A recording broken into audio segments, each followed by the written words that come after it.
പ്രിയ കേസുമായി ബന്ധപ്പെട്ടുകൊണ്ട് ബഹുമാനപ്പെട്ട കാന്തപുരം അബൂബക്കർ മുസ്ലിയാരുടെ നേതൃത്വത്തിലുള്ള മർക്കസിന്റെ സംഘം ഞങ്ങളുടെ ഈ പ്രവർത്തനങ്ങൾ ഈ പറയുന്ന നെഗോസിയേഷൻ പ്രോസസ്സിന് അവരാണ് ഇപ്പോ സഹായം നൽകിക്കൊണ്ടിരിക്കുന്നത്. അപ്പൊ ആ രീതിയിലുള്ള ചർച്ചകൾ അവിടെ യമനിൽ പുരോഗമിക്കുന്നുണ്ട് എന്നുള്ള വിവരമാണ് നമുക്കുള്ളത്. ഏറ്റവും ഒടുവിലും പിന്നെ നല്ല രീതിയിൽ ഈ ചർച്ചകൾ പുരോഗമിക്കുന്നുണ്ട്. ഇതുമായി ബന്ധപ്പെട്ടുകൊണ്ട് ചില അഭിപ്രായ വ്യത്യാസങ്ങൾ അവരുടെ കുടുംബത്തിനകത്ത് ഉണ്ട്. അത് വസ്തുതയാണ്.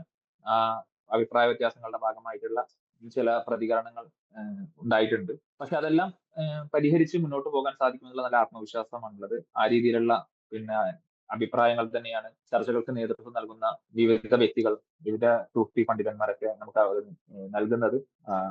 അതോടൊപ്പം തന്നെ സുപ്രീം കോടതിയിൽ ഇന്ന് കേസ് ഉണ്ടായിരുന്നു.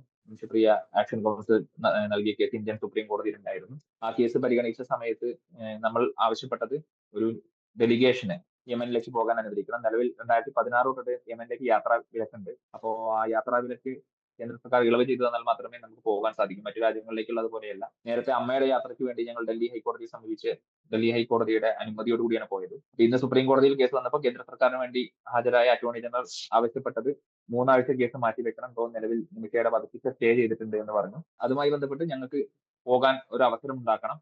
ഞങ്ങൾ 6 അംഗ സംഘത്തിന്റെ ഒരു നിർദ്ദേശമാണ് സുപ്രീം കോടതി മുമ്പാകെ വെച്ചത്. 2 പേർ നിമിഷപ്രിയ ആക്ഷൻ കൗൺസിലിൽ നിന്ന്, 2 പേർ ബഹുമാനപ്പെട്ട കാന്തപുരത്തിന്റെ പ്രതിനിധികളായി, 2 പേർ കേന്ദ്ര സർക്കാരിന്റെ പ്രതിനിധികൾ എന്ന രീതിയിലുള്ള നിർദ്ദേശമാണ് വെച്ചത്. അപ്പോൾ ഇതുമായി ബന്ധപ്പെട്ടുകൊണ്ട് സുപ്രീം കോടതി വളരെ അനുഭാവപൂർവ്വമായിട്ടുള്ള സമീപനമാണ് എടുത്തത്. കേന്ദ്ര സർക്കാരിന്റെ ഭാഗത്ത് അതിനെ സംബന്ധിച്ചുള്ള ചില എതിർപ്പുകൾ ഉണ്ടായപ്പോൾ തന്നെ ചർച്ചകൾ ആരുടെ ചർച്ചകളാണ് ഫലം കാണുക എന്ന് നമുക്കറിയില്ല. എല്ലാവരും ചർച്ചകൾ നടത്തട്ടെ എന്ന് പറയുകയും അതോടൊപ്പം ഇതുമായി ബന്ധപ്പെട്ടുകൊണ്ടുള്ള ഒരു അപേക്ഷ കേന്ദ്ര സർക്കാരിന് സമർപ്പിക്കാൻ വേണ്ടി പറഞ്ഞു. ആ അപേക്ഷ ലഭിച്ചു കഴിഞ്ഞാൽ, ആക്ഷൻ കൗൺസിലിന്റെ ഭാഗത്തുനിന്ന് അങ്ങനെ ഒരു അപേക്ഷ ലഭിച്ചു കഴിഞ്ഞാൽ അത് അനുഭാവപൂർവ്വം പരിഗണിക്കാൻ വേണ്ടി കേന്ദ്ര സർക്കാർ സുപ്രീം കോടതി നിർദ്ദേശിച്ചു.